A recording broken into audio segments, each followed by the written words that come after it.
Bienvenidos a Audiolibros con Irlanda. Los libros son grabados por personas reales. No utilizamos IA, por lo que agradecemos tu comprensión si hay algún error en la pronunciación. Espero disfrutes el libro y bienvenido. Si decido quedarme, de Gail Forman. Para Nick. Finalmente, siempre. 7-9. Todo el mundo cree que fue por culpa de la nieve. Y en cierto sentido, supongo que es verdad. Esta mañana, cuando despierto, una fina capa blanca cubre el césped delantero de nuestra casa. No pasa de un par de centímetros, pero en esta parte de Oregón basta eso para que todo el mundo quede paralizado, porque el único quitanieves del condado está ocupado en despejar las carreteras. Lo que cae del cielo es agua mojada, gotas, gotas y más gotas. Pero de nieve, nada. Sin embargo, es suficiente para cerrar las escuelas. Mi hermano pequeño Teddy suelta un alarido de guerra cuando la noticia se anuncia en la radio de onda media de mamá. ¡Día de nieve! Brama. ¡Venga, papá! Vamos a hacer un muñeco. Mi padre sonríe y da unos golpecitos a su pipa. Empezó a fumar pipa hace poco, desde que le dio por el rollo años 50 al estilo de la telecomedia Father Knows Best. También lleva pajarita. No acabo de tener claro si se trata de una cuestión de vestimenta o de ironía, una manera de expresar que en otros tiempos fue punky, pero ahora es profesor de inglés de primaria, o si el hecho de convertirse en maestro lo ha metido en esta especie de experiencia atávica. En cualquier caso, me gusta el olor del tabaco de pipa. Es dulce y ahumado, y me trae recuerdos del invierno y las estufas de leña. Muy valiente de tu parte, le dice a Teddy. Pero la nieve apenas está cuajando en la carretera. ¿Por qué no pruebas con una ameba en lugar del muñeco? Se nota que papá está contento. Ese par de centímetros de nieve ha acarreado que todos los centros de enseñanza del condado se cierren, incluidos mi instituto y el colegio donde él enseña, así que también es un inesperado día de fiesta para papá. Mi madre, que trabaja en una agencia de viajes de la ciudad, apaga la radio y se sirve una segunda taza de café. Bueno, si todos hacéis novillos, no esperéis que yo vaya a trabajar, no sería justo. Coge el teléfono y llama a la agencia. Cuando cuelga, nos lanza una mirada. ¿Preparó el desayuno? Papá y yo soltamos una carcajada al unísono. Mamá solo sabe preparar cereales y tostadas. Es papá quien cocina en esta familia. Fingiendo no oírnos, ella saca una caja de biscuit del armario. Venga ya, no creo que sea tan difícil. ¿Quién quiere crepes? Yo, grita Teddy. ¿Podemos echarles trozos de chocolate? No veo por qué no. ¡Yujú! Aulla mi hermano agitando los brazos. ¿De dónde sacas tanta energía a estas horas de la mañana? Bromeo y me vuelvo hacia mi madre. No deberías dejarle tomar tanto café. No, si ahora lo he pasado al descafeinado, me sigue ella. Lo suyo es de nacimiento. Vale, mientras no me pases a mí el descafeinado, le advierto. Eso podría tipificarse como maltrato juvenil, tercia papá. Mamá me acerca un tazón humeante y el periódico. Sale una estupenda foto de tu novio, me dice. ¿En serio? ¿Una foto? Ajá. Y por cierto, es todo lo que hemos visto de él desde el verano, añade, lanzándome una mirada de soslayo con una ceja arqueada, su versión de una mirada penetrante. Lo sé, digo, y se me escapó un inoportuno suspiro. La banda de Adam, los Shooting Star, se encuentra en una espiral ascendente, lo que es magnífico. Casi siempre. Ah, esta juventud de hoy ya no sabe apreciar la fama, refunfuña papá sonriendo. Sé que se alegra por Adam, que incluso se enorgullece de él. Hojeé el periódico hasta llegar a la agenda cultural. Hay una pequeña nota sobre los Shooting Star con una foto diminuta de sus 4 miembros junto a un extenso artículo sobre los bikini y una imagen grande de su cantante, la diva del punk rock Brooke Vega.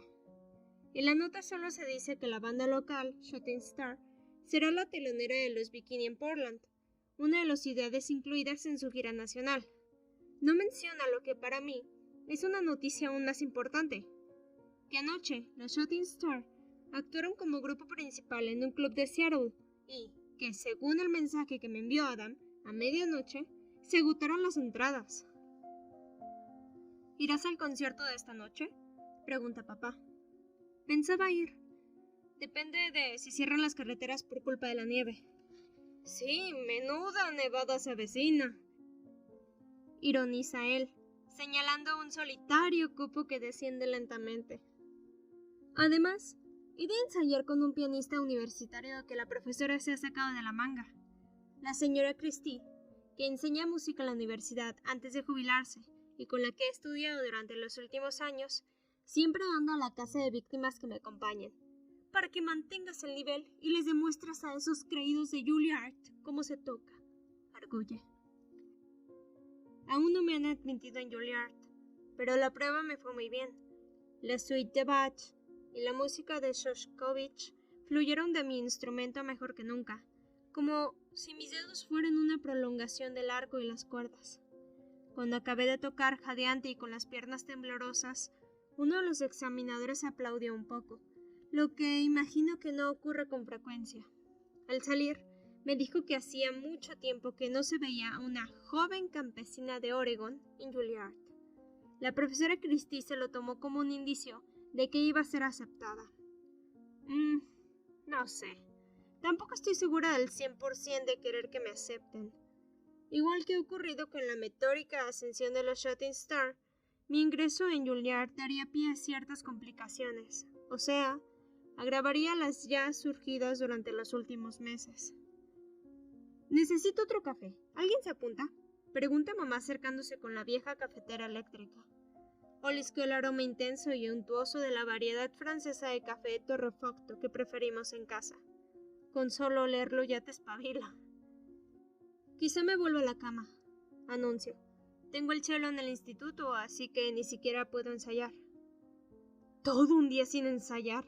¡Oh, pobre corazón en pena, no sufras!, me pincha mamá. Aunque se ha aficionado a la música clásica a lo largo de los años, es como aprender a apreciar el queso maloliente, afirma. Como público obligado, no siempre se ha mostrado complacida con mis ensayos maratonianos. Del sótano llega un ruido estrepitoso. Teddy está aporreando la batería heredada de papá, de los tiempos en que tocaba en una banda importante de la ciudad, o sea, casi desconocida en el resto del mundo, y trabajaba en una tienda de discos. Él sonríe al oír el estruendo de redobles y platillos, y eso me evoca un viejo remordimiento. Sé que es una tontería, pero siempre me he preguntado si lo decepcionó que no me dedicara al rock. Era lo que tenía pensado, sí, pero en la clase de música de tercero me sentí atraída por el violonchelo, un instrumento que me pareció casi humano. Intuí que podría contarme toda clase de secretos y así fue como empecé. De eso hace casi 10 años y aún sigo con él. ¿Alguien quería volver a acostarse?, grita mamá para hacerse oír. ¿Qué te parece? La nieve ya se está derritiendo, comenta papá dando chupadas a la pipa. Me asomo a la puerta de detrás para echar un vistazo. El sol ha conseguido abrirse paso entre las nubes y se oye el siseo del hielo de derretirse. Cierro la puerta y vuelvo a la mesa. Los del condado han exagerado las cosas, comento. Naturalmente, dice mamá, pero ahora no pueden dar marcha atrás, después de anunciar el cierre de las escuelas, y yo ya he llamado para pedir el día libre. Pues sí, dice papá. Razón más para aprovechar este inesperado paréntesis. ¿Qué tal coger el coche y pasarnos a ver a Henry y a Willow? Son unos viejos amigos de mis padres, de la época en la que él se dedicaba a la música. Desde el nacimiento de su hija, han optado por comportarse como adultos. Viven en una vieja y espaciosa granja. Henry se dedica a algo de webs de internet en un establo convertido en despacho, y Willow trabaja en un hospital cercano. Su bebé es la principal razón que mis padres quieran visitarlos. Ahora que Teddy acaba de cumplir los 8 años y yo tengo 17, ya no despedimos ese olor a leche agria que tanto emboba a los adultos. Y al volver podemos pasar por Bog Barn, ¿vale?, propone mamá para engatusarme. Se trata de una vieja, enorme y polvorienta librería de segunda mano. En la trastienda, guarda un alijo de discos de música clásica a 25 centavos, que nadie parece querer aparte de mí. Tengo una pila escondida debajo de mi cama. Uno no va por ahí alardeando de poseer una colección de música clásica. Se los enseñé a Adam, pero cuando ya hacía 5 meses que salíamos. Esperaba que se echara a reír, pues es un tío tope en la onda, con sus jeans tejanos de dobladillo vuelo y sus Converse negras, sus desgastadas camisetas punk rock y sus tatuajes sutiles. No es de la clase de chicos que salen con alguien como yo, y por eso, cuando hace 2 años en el ala de música del instituto advertí que me miraba, creí que pretendía burlarse de mí y me empeñé en evitarlo. El caso es que no se rió cuando le enseñé mi colección. Resultó que él también tenía una colección de discos polvorientos bajo su cama, de punk rock, claro. También podríamos parar en la casa de los abuelos para una cena temprana, sugiere papá, alargando ya la mano para coger el teléfono. Estaremos de vuelta con tiempo más que suficiente para que vayas a Portland, añade mientras marca el número. De acuerdo, acepto. No es por el sábado Book Barn, ni porque Adam esté de gira, o porque mi mejor amiga Kim esté ocupada con el anuario. Ni siquiera es porque tenga el chelo en el instituto, o porque no quiera quedarme en casa viendo la tele o durmiendo. Es que, sencillamente, me gusta salir con mi familia. Esa es otra cosa de las que nos alardea. Pero Adam también es así. ¡Teddy! Llama papá. Venga, vístete, nos vamos de aventura. Mi hermano culmina su solo de batería con estrepito de platillos y sube corriendo a su habitación. Momentos después, interrumpe en la cocina ya vestido, como si se hubiera puesto la ropa mientras bajaba como un rayo por la empinada escalera de madera de nuestra casa victoriana, plagada de corrientes de aire. School's out for summer, canturrea. Alice Cooper, refunfuña papá. Pero bueno, todo vale en esta casa. Al menos canta algo los Ramones, chaval. School's out forever. Sigue Teddy a pesar de las protestas. Teddy el optimista, comento. Mamá ríe y deposita un plato de crepes un poco chamuscado sobre la mesa de la cocina. A desayunar, familia.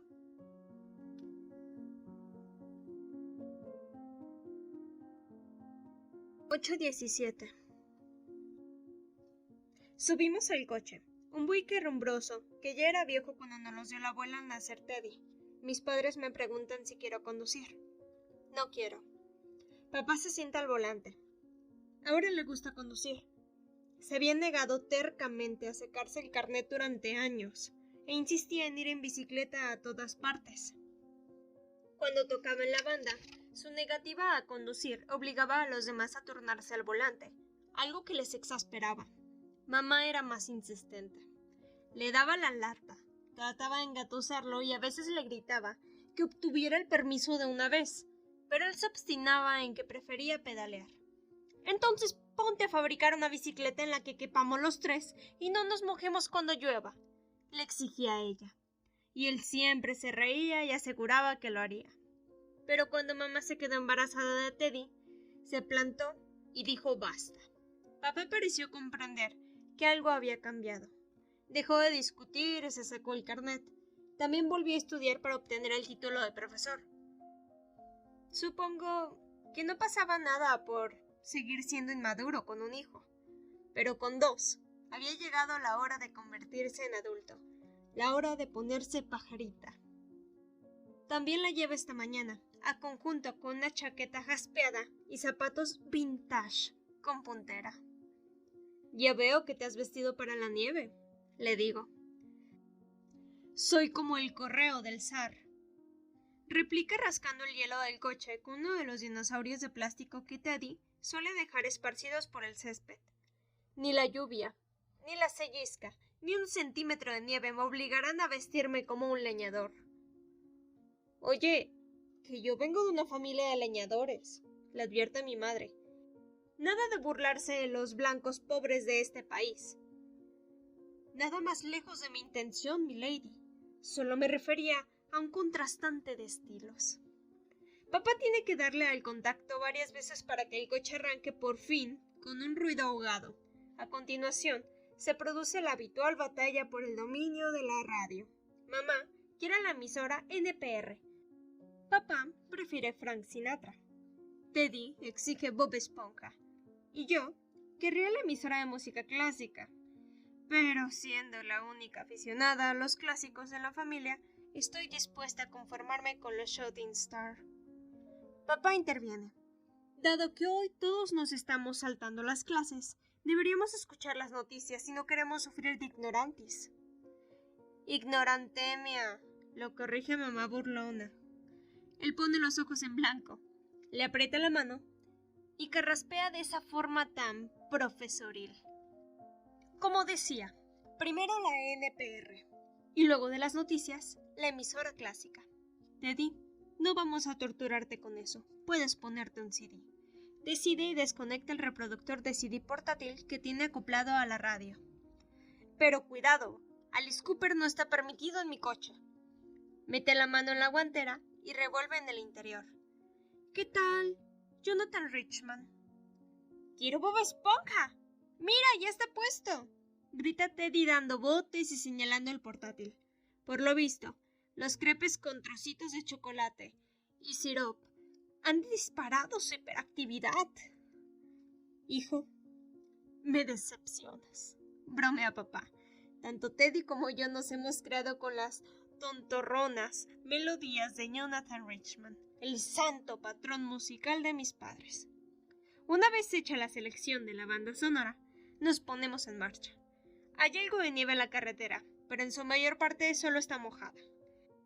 Claro, que esto es Oregon y aquí las carreteras siempre están mojadas. Mamá solía bromear con que es peor una carretera seca. Los conductores se ponen chulos, olvidan toda precaución y empiezan a conducir como idiotas. Los polis hacen su agosto endosando multas por exceso de velocidad. Apoyo la cabeza en la ventanilla y contemplo el paisaje que pasa. Un retablo de abetos verde oscuros salpicados de nieve, finos jirones de nieve blanca y pesados nubarrones en el cielo. El interior del coche está tan caldeado que las ventanillas se empañan. Dibujo garabatos con el dedo. Cuando termina el boletín de las noticias, sintonizamos la emisora de música clásica. Escucho los primeros compases de la sonata para violonchelo número 3 de Beethoven, precisamente la hora que iba a practicar esta tarde. Parece una especie de coincidencia cósmica. Me concentro en las notas, imaginando que las toco, agradecida por la oportunidad de practicar mentalmente, feliz de ir calentita en un coche con mi sonata y mi familia. Cierro los ojos. Uno no espera que la radio funcione después, pero funciona. El coche ha quedado destripado. El impacto de un camión de 4 toneladas que circula a 100 km por hora y se estrella contra el lado del acompañante tiene la fuerza de una bomba atómica. Arranca las puertas de cuajo y el asiento del pasajero atraviesa la ventanilla del conductor. Lanza el chasis dando tumbos por la carretera y el motor se desgarra como si fuese una telaraña. Manda las ruedas y los tapacubos al interior del bosque e incendia fragmentos del depósito de gasolina. Así que ahora hay unas llamas diminutas lamiendo la carretera mojada. Además, produce un ruido de 1000 demonios, toda una sinfonía al triturar, un corro al reventar, una aria al explotar y, finalmente, el triste aplauso de trozos metálicos impactando contra los árboles. Después de todo, quedé en silencio, excepto la sonata para violonchelo número 3, que sigue sonando. No se sabe cómo. La radio del coche aún funciona, así que Beethoven se escucha en la que antes era una tranquila mañana de febrero. Al principio, creo que no ha pasado nada demasiado grave. Todavía oigo a Beethoven, y estoy de pie en la cuneta junto a la carretera. Cuando me miro, la falda tejana, la chaqueta de punto y las botas negras que me puse por la mañana están igual que cuando salimos de casa. Trepo por el traplén para ver mejor el coche. Ni siquiera es ya un automóvil, sino un esqueleto metálico sin asientos y sin pasajeros. Lo que significa que el resto de mi familia tiene que haber salido despedida igual que yo. Me limpio las manos en la falda y camino por la carretera en su búsqueda. Primero veo a papá. Desde varios metros de distancia, distingo el bulto de la pipa en el bolsillo de su chaqueta. ¡Papá! Grito. A su alrededor, el asfalto está pegajoso y encuentro trozos grises que parecen de una coliflor. Sé lo que estoy viendo, pero en principio no consigo relacionarlo con mi padre. Lo que me viene a la mente son esas noticias sobre tornados e incendios, cuando explican que han destrozado una casa pero han dejado intacta la de al lado. En el asfalto hay trozos del cerebro de mi padre, pero su pipa sigue en el bolsillo superior izquierdo. A continuación, encuentro a mamá. Casi no se ve sangre, pero ya tiene los labios azulados, y el blanco de sus ojos está completamente rojo, como un demonio de una película de terror de serie B. Parece absolutamente irreal, y es al verla, convertida en una ridícula zombie, cuando me recorre una oleada de pánico. Teddy, tengo que encontrarlo. ¿Dónde está? Giró en redondo con un súbito frenesí, como la vez que lo perdí de vista durante 10 minutos en la tienda de comestibles. Llegué a convencerme de que lo habían secuestrado, pero solo se había alejado para inspeccionar la sección de chucherías. Cuando lo encontré, no sabía si darle un abrazo o regañarlo. Vuelvo corriendo a la cuneta de la que he salido, y veo que asoma una mano. ¡Teddy! ¡Estoy aquí!, le grito. ¡Alarga la mano y te sacaré! Pero cuando me acerco más, veo el destello metálico de una pulsera de plata de la que cuelga un cello y una guitarra diminutos. Me la regaló Adam cuando cumplí los 17. Es mi pulsera. La llevaba esta mañana. Me miró la muñeca. Sigo llevándola.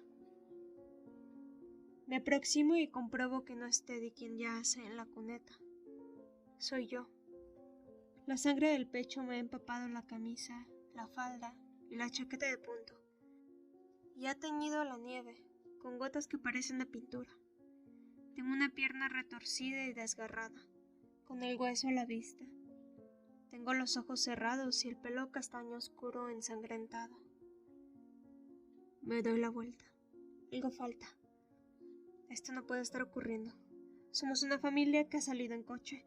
Esto no es real. Debo haberme quedado dormida. No, basta, por favor, basta. ¡Despierte, por favor! Grito al aire helado. Mi aliento debería formar vaho, pero no lo hace. Me miro la muñeca, que está como siempre, sin heridas ni restos de sangre, y me pellizco con fuerza.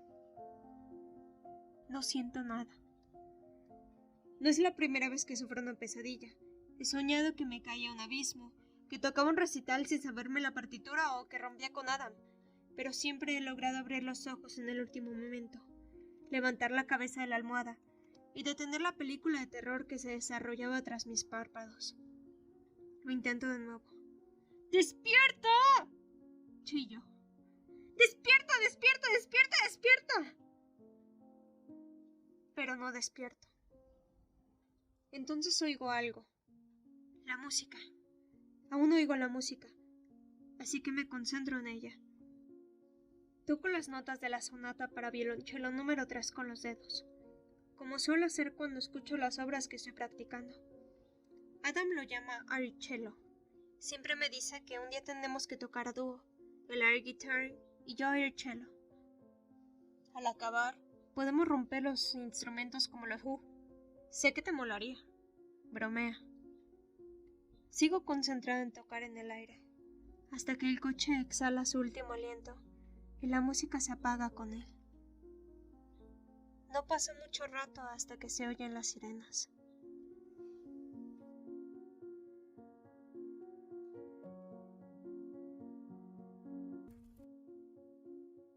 (9:23) ¿Estoy muerta? Tengo que preguntármelo. ¿Estoy muerta?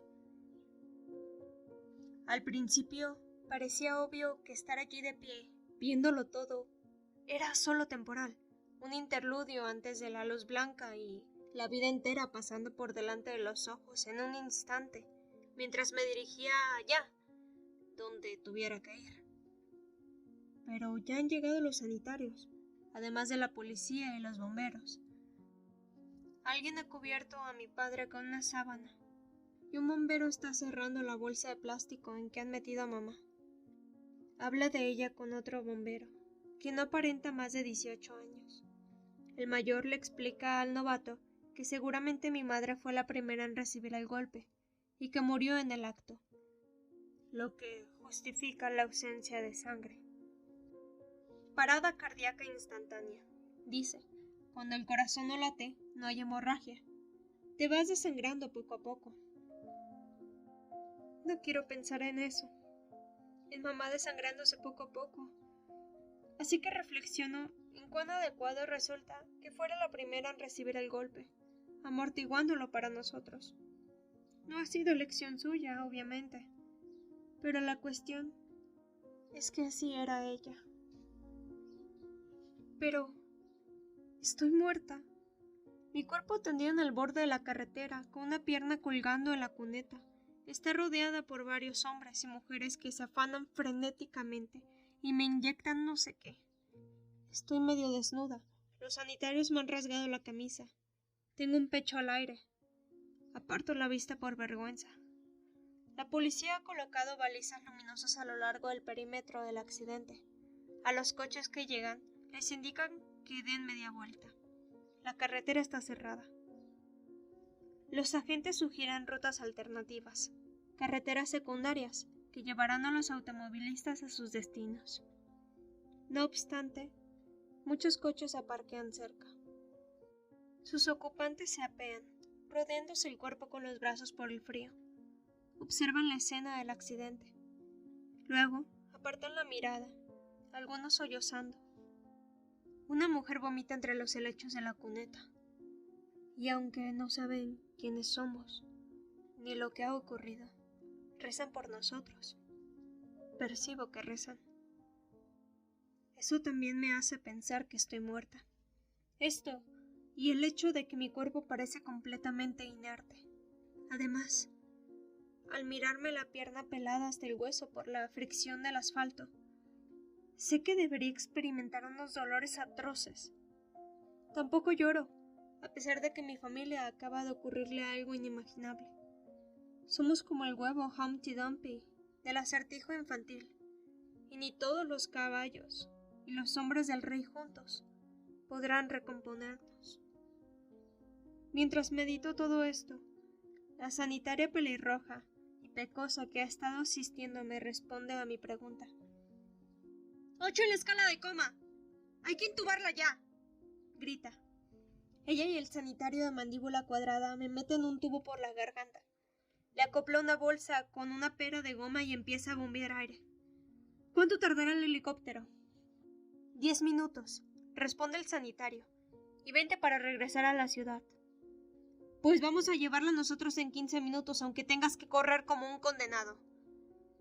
Intuyo lo que el tipo piensa, que no me hará ningún bien que la ambulancia sufra un accidente, y estoy de acuerdo con él.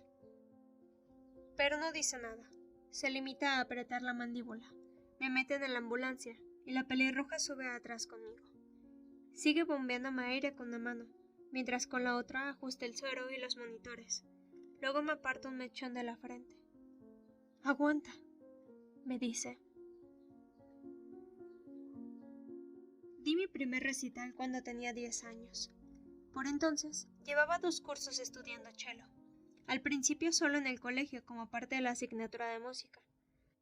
Fue pura chiripa que tuvieran un violonchelo, un instrumento muy caro y frágil. Un profesor universitario de literatura fallecido había legado su Hamburg a nuestra escuela, donde pasaba la mayor parte del tiempo olvidado en un rincón. Casi todos mis compañeros preferían aprender guitarra o saxofón. Cuando anuncié a mis padres que iba a ser violonchelista, les entró un ataque de risa. Más tarde se disculparon asegurándome que había sido la imagen de un instrumento tan voluminoso entre mis piernas larguruchas, lo que había provocado sus carcajadas. En cuanto comprendieron que la cosa iba en serio, se tragaron la risa tonta y adoptaron una actitud de apoyo. Sin embargo, su reacción aún seguía escociéndome de un modo que nunca les había confesado. De haberlo hecho, no estoy segura de que lo hubieran comprendido. Papá muchas veces bromea con que les había cambiado el bebé en el hospital, porque no me parecía al resto de la familia. Todos son altos y rubios, mientras que yo soy como su negativo, de cabello castaño y ojos oscuros. A medida que fui creciendo, la broma de papá adquirió mayor relevancia de la que él mismo pretendía. A veces me sentía realmente como si procediera de otra tribu. No me parecía en nada mi padre, irónico y extrovertido, ni tenía la fortaleza de mi madre. Y para rematar la cosa, en lugar de aprender a tocar la guitarra eléctrica, voy y me decido por el violonchelo. De todas formas, en mi familia, tocar un instrumento es más importante que la clase de música que elijas, así que, cuando al cabo de unos meses resultó claro que mi afición por el cello no era un capricho pasajero, mis padres alquilaron uno para que practicara en casa. Las escalas y triadas quejumbrosas condujeron unos primeros intentos con Twinkles, Twinkly, Little Star, que después dieron paso a los estudios básicos, hasta que empecé a interpretar suites de Bach. En mi colegio, la asignatura de música no era gran cosa, así que mamá me buscó un profesor particular, un universitario que venía a casa una vez a la semana. A lo largo de los años tuve varios profesores particulares que luego, cuando mis dotes superaban las suyas, tocaban conmigo. Seguí así hasta el 9º curso. Entonces papá, que conocía a la profesora Christie de su época en la tienda de música, le preguntó si podía darme clases. Ella aceptó escucharme, sin esperar gran cosa de mí, solo como un favor a mi padre, según ella misma me contó después. Los dos me escucharon desde abajo mientras yo practicaba una sonata de Vivaldi en mi cuarto. Cuando bajé para cenar, se ofreció a encargarse de mi educación musical. Sin embargo, mi primer recital lo di unos años antes de conocerla. Fue en un local de la ciudad, un lugar donde solían actuar bandas de rock, así que la acústica era terrible para la música clásica sin amplificación. Toqué un solo de violonchelo de la danza del hada pan de azúcar de Tchaikovsky. Mientras esperaba mi turno entre las bambalinas y escuchaba a los demás niños aporreando el piano o arrancando a maullidos al violín, estuve a punto de alargarme. Me escabullí por la puerta del escenario y me quedé en los escalones de entrada, hiperventilando con la cara entre las manos. A mi profesora le dio un pequeño ataque de pánico y mandó a todo el mundo a buscarme. Fue papá quien me encontró.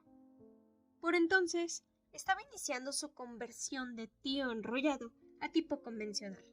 Así que llevaba un traje de estilo clásico con cinturón de piel tachonado y botas negras de caña baja. ¿Estás bien, miau miau?, me preguntó, sentándose a mi lado en los escalones. Sacudí la cabeza, demasiado avergonzada para responder. ¿Qué pasa? Pues que no puedo hacerlo, chillé al fin. Él arqueó una de sus pobladas cejas y me miró con sus ojos azul grisáceo. Me sentí como un espécimen desconocido sometido a análisis. Él había tocado en muchas bandas. Obviamente, nunca había experimentado algo tan banal como el miedo escénico. Pues es una lástima, la verdad, dijo.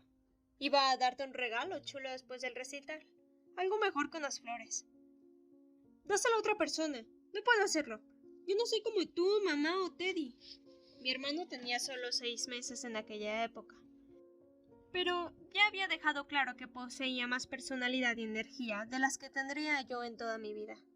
Por supuesto era rubio y de ojos azules. Además, no había nacido en un hospital, sino en una clínica privada, de modo que no cabía la posibilidad de un cambio accidental. Es cierto, combinó papá. Cuando Teddy dio su primer recital de arpa, estaba de lo más pancho. Es todo un pródigo, ya lo creo. Reí entre lágrimas.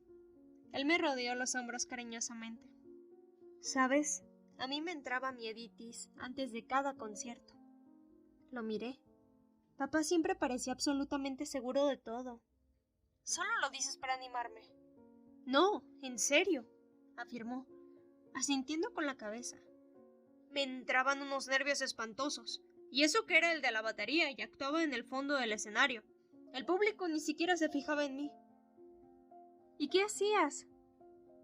Se achispaba de lo lindo, intervino mamá, asomando la cabeza por la puerta del escenario.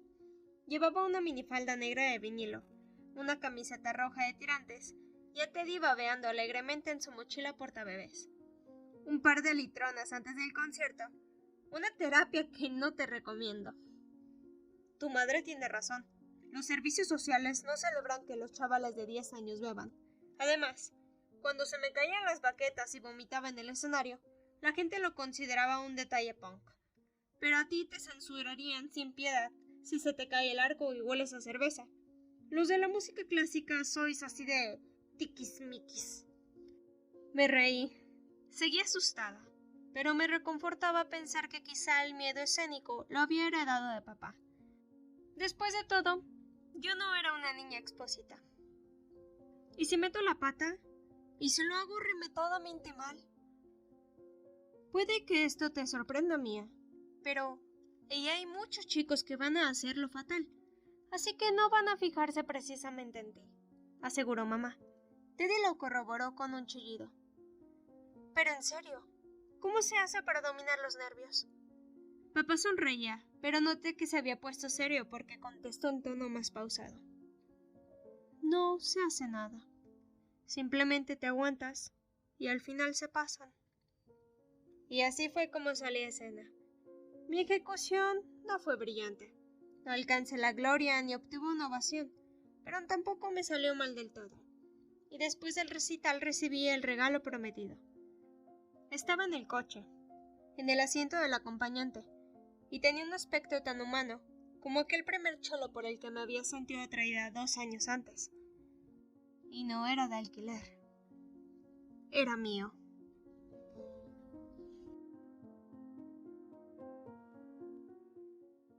Si te ha gustado el video, puedes dejarnos un like y suscribirte para poder seguir trayéndote más audiolibros.